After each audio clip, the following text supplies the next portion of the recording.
Trunk, leg, हर area में कितना bone mineral content है, फैट मास है, लीन मास है, और अल्टीमेटली एक तरफ टोटल परसेंटेज ऑफ फैट दिखेगा। ऐसी टेक्नोलॉजी का उपयोग रिसर्च में किया जा रहा है आयुर्वेद के द्वारा। आगे बात करते हैं। एक ये मेरे समक्ष रिसर्च आर्टिकल आया था, मुझे लगा कि शेयर करना चाहिए। Investigating structural aspect to understand the putative claimed non toxicity of the mercury based Ayurvedic drug Ras Sindoor using XAFS। ये शायद बहुत छोटे अक्षर में इसलिए आपको पढ़ने में नहीं आएगा, लेकिन इसके जो ऑथर्स हैं वो भाभा एटॉमिक रिसर्च सेंटर के साइंटिस्ट हैं, आर्य वैद्यशाला कोटक्कल, जो कि आयुर्वेद का एक बहुत बढ़िया संस्थान है। उनके साथ मिलके ये लोग रस सिंदूर जो कि आयुर्वेदिक ड्रग है उस पे कार्य कर रहे हैं। इसका रिसर्च पेपर आपके समक्ष प्रस्तुत है। और ये एक टाइम्स ऑफ इंडिया की हेडलाइन थी, आयुर्वेदिक भस्म oldest form of nano technology. ये भाभा एटॉमिक रिसर्च सेंटर के प्रोफेसर है, प्रोफेसर AK त्यागी, उनका स्टेटमेंट है। आयुर्वेद के नैनो टेक्नोलॉजी के विषय में एक और रिसर्च पेपर आपके समक्ष है, herbo nanoceuticals a new step towards herbal therapeutics. इस पेपर में ये लोग ऐसा जता रहे हैं कि हम अगर चाहे तो कोई भी ग्रीन प्लांट से भी गोल्ड या सिल्वर या जिंक, इसके छोटे छोटे क्वांटिटी में भी जो कण है उसका सदुपयोग एज अ मेडिसिन कर सकते हैं। इस लिस्ट में एक्लिप्टा अल्बा, जो कि भृंगराज के नाम से हम सब जानते हैं, इसमें गोल्ड नैनो पार्टिकल है जो कि anti cancer, specifically breast cell line पे कार्य करता है। साथ ही में ये सिनेनोमोम जिलेनिकम, ये जो त्वक नाम की जो बार्क होती है उसका प्रयोग, पेड़ की छाल का प्रयोग एंटी कैंसरस के तौर पे हो रहा है। इसमें भी ये गोल्ड का नैनो पार्टिकल है, ऐसा इस रिसर्च में साबित हुआ है। इससे हम समझ सकते हैं कि आयुर्वेद की रिचनेस कितनी है, कि भाभा एटॉमिक रिसर्च सेंटर के साइंटिस्ट भी इस पे कार्य कर रहे हैं। इसके अलावा आयुर्वेद के स्तन्य दुष्टि प्रकरण की बात करूंगा कि माता के दूध में भी वात, पित्त और कफ के दोषों को के अनुसार दूध में जो भी खराबी है उसको, दूध को शुद्ध करने की ट्रीटमेंट आयुर्वेद में मौजूद है। इस विषय पे ये मेरे ही एक रिसर्च ऑफिसर कलीग है, मेरे मित्र डॉक्टर दीपक लोंदे, उनका ये रिसर्च आर्टिकल है। जर्नल का नाम है जर्नल ऑफ ह्यूमन लैक्टेशन।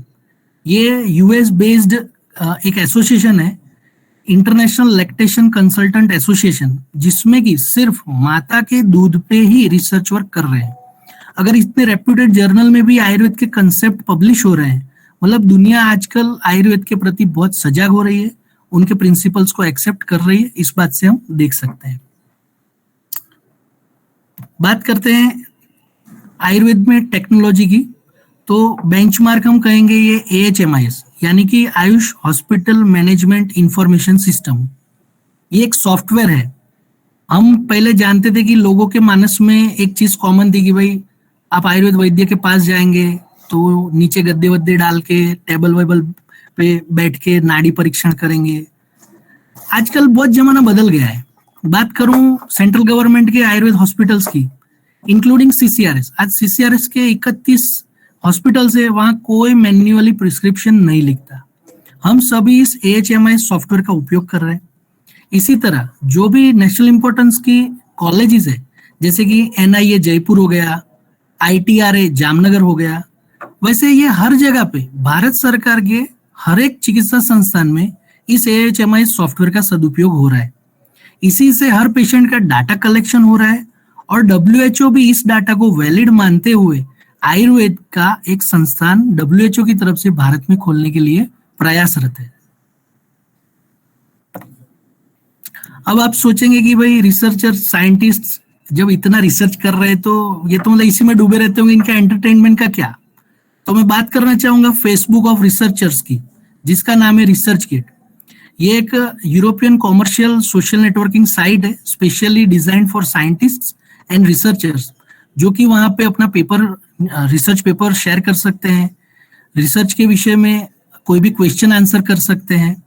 ये 2014 की एक स्टडी जो कि नेचर के अकॉर्डिंग और 2016 के एक टाइम्स हायर एजुकेशन के आर्टिकल के अनुसार ये लार्जेस्ट गैदरिंग है सोशल मीडिया पे, जिसमें साइंटिस्ट, रिसर्चर्स, एकेडमिक स्कॉलर्स यहाँ पे एक्टिवली पार्टिसिपेट करते हैं।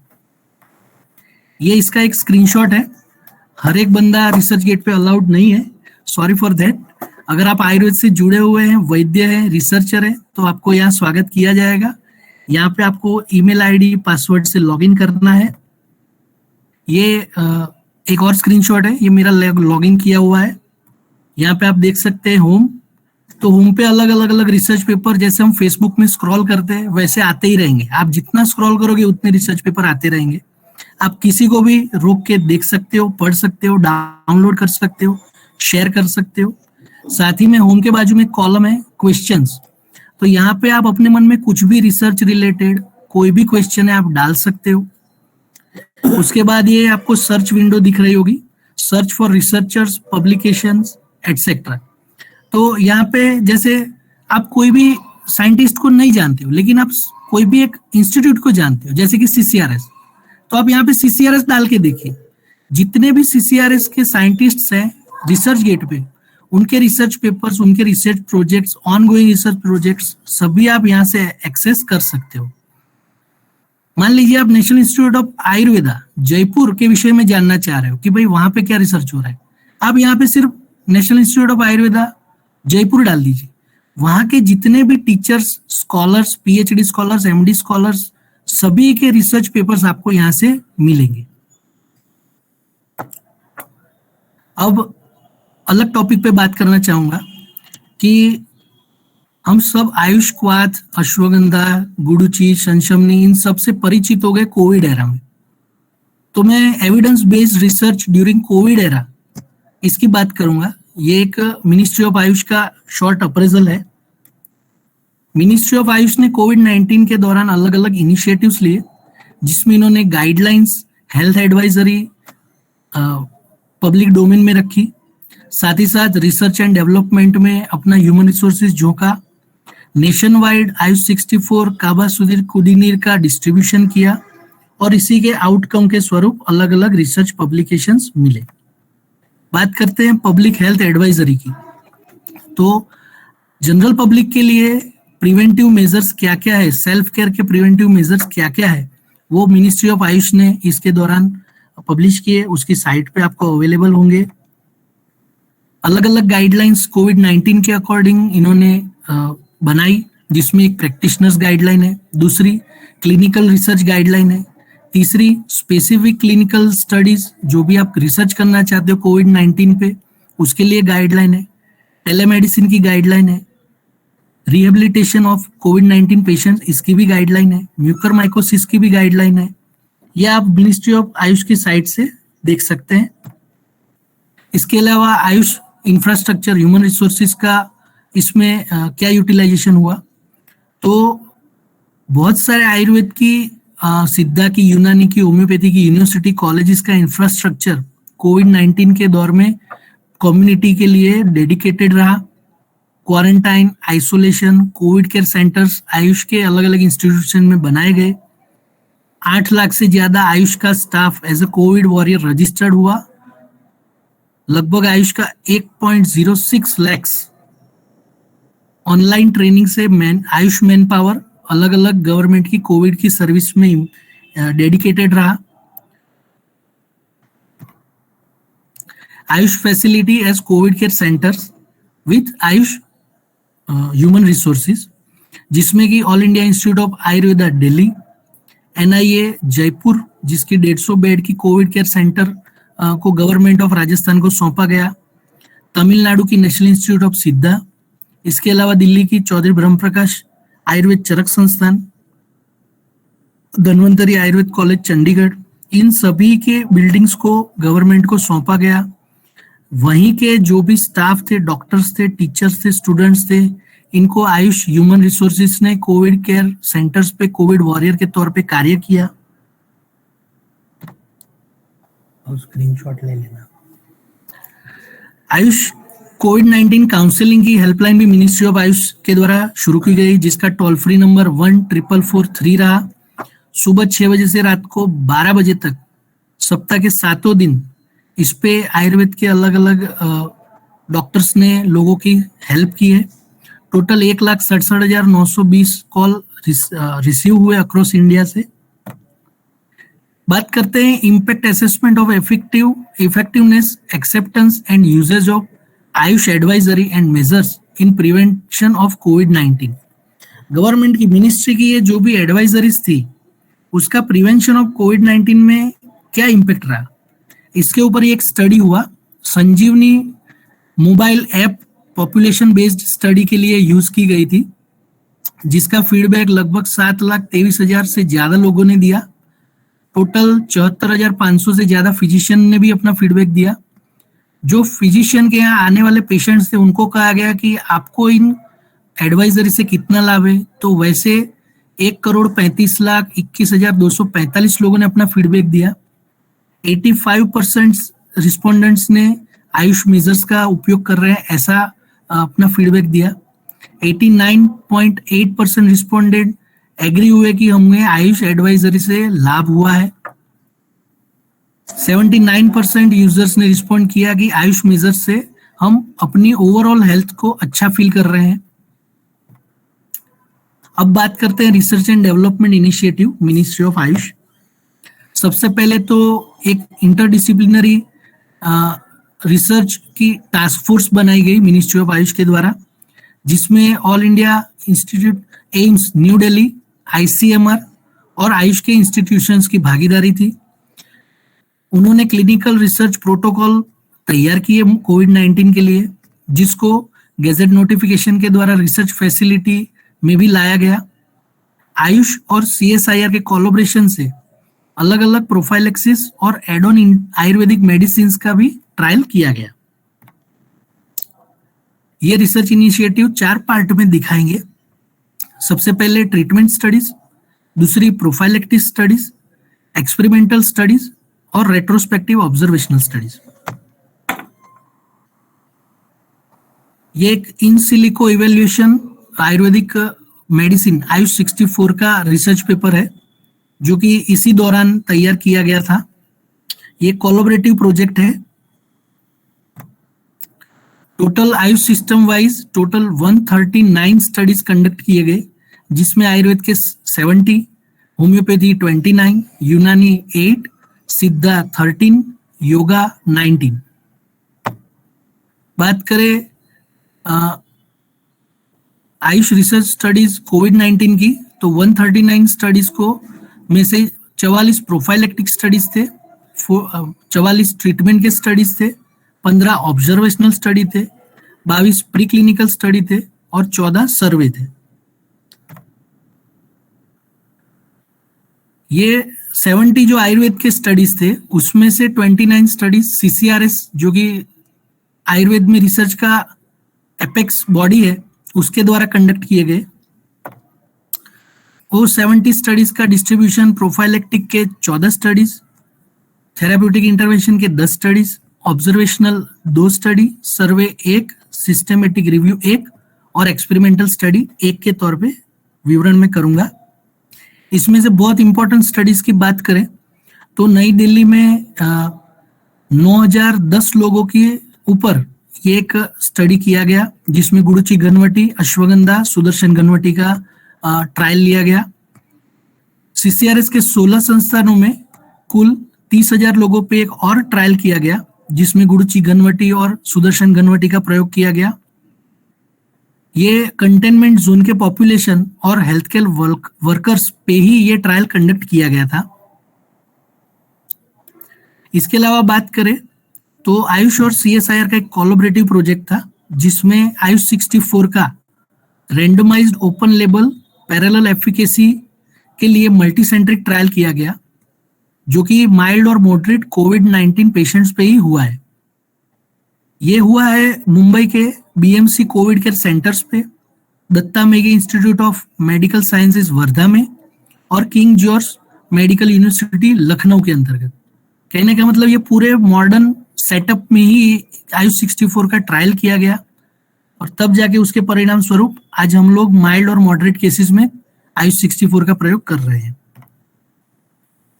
और एक बात करें NIIMH हैदराबाद की, हमारी CCRS की संस्थान की, उन्होंने 1500 पेशेंट्स पे आयुर्वेदिक रक्षा किट जिसमें च्यवनप्राश, शंशमनीवटी और हरितकी का प्रयोग क्लिनिकल ट्रायल के स्वरूप में किया। इसके अलावा एक और RARIND मंडी जो कि CCRS की एक संस्थान है, उन्होंने 1500 लोगों पे गुड़ुची गनवटी का कम्युनिटी बेस्ड स्टडी किया। और एक NIIMH के 3600 पेशेंट्स पे स्टडी हुई है जिसमें ashwagandha 500 mg capsule health workers और कंटेनमेंट जोन पॉपुलेशन पे की गई स्टडी है। गवर्नमेंट मेडिकल कॉलेज नागपुर और वर्धा के मेडिकल कॉलेज में अगस्त्य, हरितकी और अश्वगंधा का प्रयोग एक रैंडमाइज्ड क्लिनिकल ट्रायल के तौर पे किया गया था, जो कि long term effects of Covid को जानने के लिए किया गया।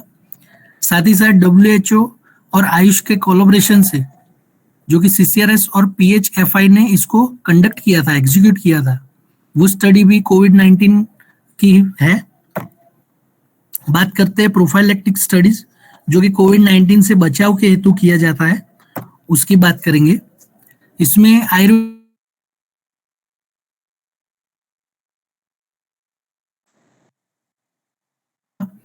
इसमें कंट्रोल ग्रुप में 22,000 लोग थे, जबकि इंटरवेंशन जो कि आयुर्वेद रक्षा किट के प्रयोग वाले 1,78,000 लोगों पे ये ट्रायल किया गया। 1 मंथ का पीरियड था। इसमें 1 मंथ के बाद 15 दिन यानी कि 45 दिन फॉलोअप के बाद सिर्फ इंटरवेंशन ग्रुप में 1.38% लोग ही कोविड पॉजिटिव हुए। और एक बात करेंगे, दिल्ली पुलिस के जवानों के ऊपर एक ट्रायल किया गया जिसमें आयु रक्षा किट दी गई। 80,000 पुलिस जवान इस ट्रायल में सम्मिलित थे। इसमें significant decrease in incidence and mortality rate in Delhi police personnels, जो कि 2 पीक आए थे, उन दोनों पीक में बहुत कम लोगों को कोविड-19 हुआ। ऐसा इस स्टडी से आयु रक्षा किट का प्रोफाइलेक्सिस के तौर पे अच्छा उपयोग किया जा सकता है, वो साबित हुआ। और एक बात करेंगे गुड़ुची गनवटी, सुदर्शन गनवटी और अश्वगंधा टैबलेट की, जिसमें 9,010 लोगों पे ये ट्रायल हुआ। और एक guduchi ghanvati as a preventive remedy trial की गई, जो कि राजस्थान के 6 कंटामिनेटेड जोन में ये किया गया था, जिसकी सैंपल साइज 10,428 थी। 45 दिन का ये ट्रायल था, जिसमें गुड़ुची गनवटी लिए हुए ग्रुप में लोअर इंसिडेंस पाया गया। हैदराबाद बेस्ड स्टडी थी एक और गुड़ुची के लिए, जिसमें कंटेनमेंट जोन पॉपुलेशन और हेल्थ केयर वर्कर पे ये किया गया था, जिसमें 28 लोगों ने प्रतिभागी बने थे। इसमें जो ट्रायल ग्रुप था गुड़ुची गनवटी वाला, उसमें एक भी केस पॉजिटिव नहीं हुआ at the end of trial. और एक बात करेंगे हैदराबाद की स्टडी की, जो कि 500 लोगों पे किया गया था, जिसमें आयु रक्षा किट 1, जिसमें च्यवनप्राश, गुड़ुची गनवटी और आयु 64 का प्रयोग किया गया था। इसमें कोई भी केस पॉजिटिव नहीं हुआ 45 दिन बाद जिन्होंने ये ट्रायल ड्रग ली थी आयु रक्षा किट। मेघालय के एक स्टडी की बात करेंगे, जिसमें आयुष्वाद, शंशमनीवटी और अणु तेल का प्रयोग किया गया था।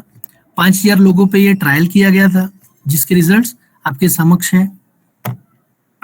बात करते हैं ट्रीटमेंट स्टडीज की। आयु 64 एक बड़ा नाम है माइल्ड और मॉडरेट कोविड केसेस में। ये वही स्टडी है जिसने इसका रोल कोविड में भी साबित किया। आयुष और CSIR की कोलैबोरेटिव स्टडी थी ये, 140 लोगों पे की गई थी, जिसमें आयु 64 लेने वाले ग्रुप में 6.5 एवरेज दिनों में ही रिकवरी आने लगी थी।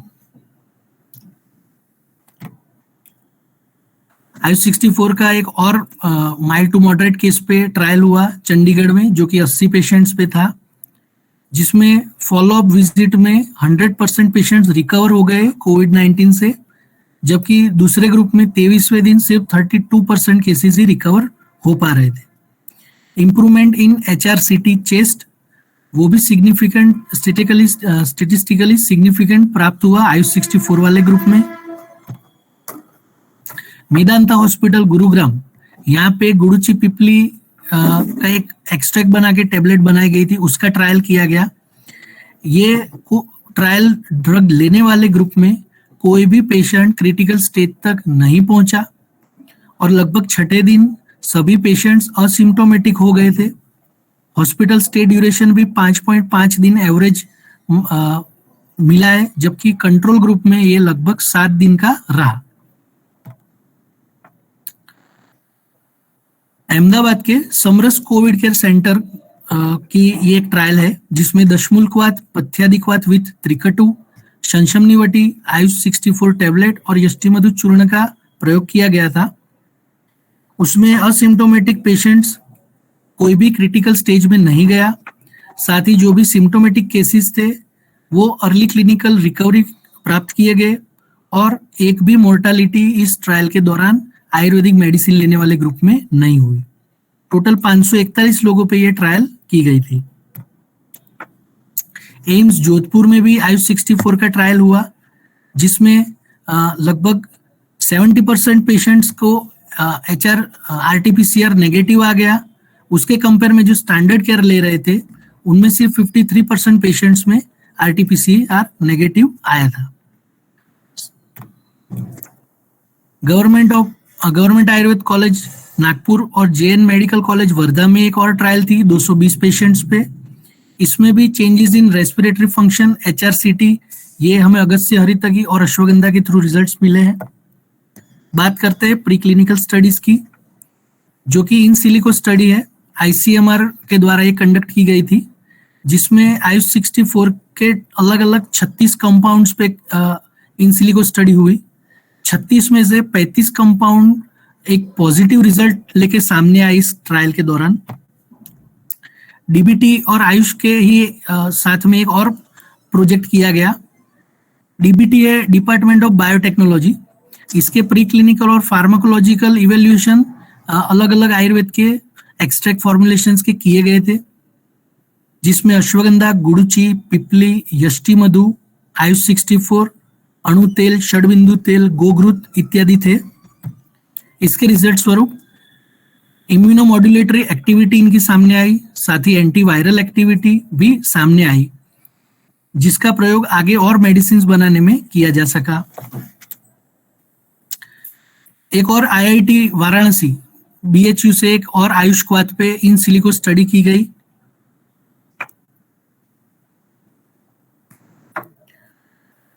टोटल आयुष रिसर्चर्स के द्वारा कोविड-19 के दौरान 86 मैन्यूस्क्रिप्ट्स मतलब रिसर्च पेपर्स ड्राफ्ट किए गए, जिसमें से 30 रिसर्च पेपर पब्लिश हुए हैं और अभी भी 27 प्री प्रिंट में चल रहे हैं। ये पब्लिश्ड रिसर्च पेपर कोविड-19 के और आयुर्वेद की झलक है आपके समक्ष। ये पब्लिश्ड केस रिपोर्ट्स हैं। इसके अलावा मिनिस्ट्री ऑफ आयुष ने इंटरडिसिप्लिनरी कमिटी भी बनाई, जो कि नीति आयोग और ICMR के रिकमेंडेशन के बेस पे थी, जिन्होंने एक प्रोटोकॉल बनाया prophylaxis, management of asymptomatic and mild Covid cases and post Covid care के लिए। ये मिनिस्ट्री ऑफ आयुष की साइट पे अवेलेबल है। अदर रिसर्च एंड डेवलपमेंट में प्रोजेक्ट एक बनाया गया जो कि WHO द्वारा स्पॉन्सर्ड था, जिसका टाइटल है assessment of integration of AYUSH into public health system for combating COVID. इसके अलावा एक ट्रायल और इनिशिएट किया गया, जिसमें अश्वगंधा का इम्यूनोजेनिसिटी देखने के हेतु जिन्होंने कोविशील्ड ली है लेकिन फिर भी पॉजिटिव हो रहे हैं, वैसे केसेस पे डबल ब्लाइंड स्टडी प्लान की गई। इसके अलावा ये इंटरडिसिप्लिनरी कमिटी के थ्रू अलग अलग पेटेंट और प्रोप्राइटरी मेडिसिन जो भी कोविड-19 के लिए बनाने की इच्छा व्यक्त कर रहे हैं, उन फार्मेसीज को भी आमंत्रित किया गया। ये सभी एक्टिविटीज आप मिनिस्ट्री ऑफ आयुष के वेबसाइट पे देख सकते हैं। आयुष रिसर्च पोर्टल पे भी आपको ये मिलेगा और मिनिस्ट्री की साइट पे कोविड-19 डैशबोर्ड पे भी ये इंफॉर्मेशन आपको मिलेगी। होप आप सभी को आज ये वेबिनार के थ्रू कुछ ना कुछ बेटर ज्ञान मिला होगा, जिसका आप सदुपयोग अपनी बेस्ड रूटीन लाइफ में भी कर सकते हैं। ये एविडेंस बेस्ड आयुर्वेद की जो भी फलश्रुति है वो आपके समक्ष रखनी है, तो मुझे भी बहुत आनंद प्राप्त हुआ। बहुत बहुत धन्यवाद। मैं डॉक्टर किशोर जी को हवाले करता हूँ। किशोर जी। Thank you, Dr. Suhas, Thank you, Dr. Suhas, for such a nice presentation. And you have done जो भी आपने बहुत सारी चीजें हैं आयुर्वेद में जो भी चल रहा है, जो भी टेक्नोलॉजी यूज हो रही है, जो भी रिसेंट एडवांसेस है, उससे सारे दर्शकों को अवगत कर दिया है। और जो भी पार्टिसिपेंट्स हमसे जुड़े हैं इस प्रोग्राम के लिए, उनका भी मैं सबका धन्यवाद ज्ञापन देना चाहता हूँ उन सबको। और किसी से अगर कुछ क्वेरीज वगैरह है तो हम या कुछ जानकारी वगैरह चाहिए तो हमारे इंस्टीट्यूट से कांटेक्ट करके आप वो जानकारी पा सकते हो। धन्यवाद सबका फिर से।